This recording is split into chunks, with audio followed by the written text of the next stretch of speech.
Hola chicos, bienvenidos a mi canal. Hoy les voy a mostrar un slime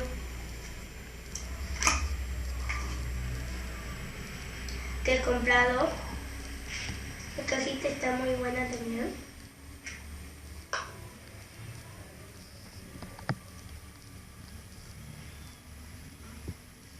Se estira muy bien. Parece un slime fluffy. No suena, miren, pero por lo menos se estira. O como algunos pedorros que lo hacen así, se corta.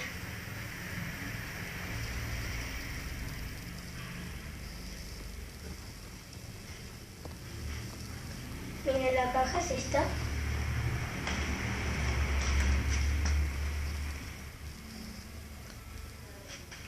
Y aquí sale como una tapita de plástico.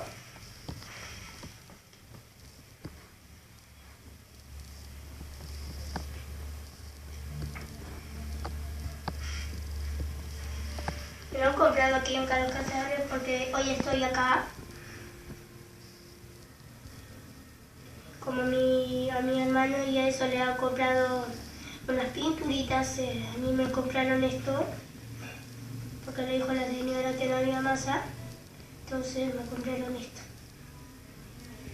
Esto que es slime, pero tiene mucho olor a chicle, pero no es comestible.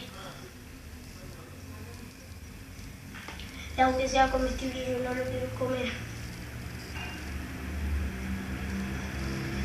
Y ahí pude hacer el video porque mi hermana, si no, me sacaba y todo. Porque mi hermana ahora se fue a cerrar el negocio de mi tía.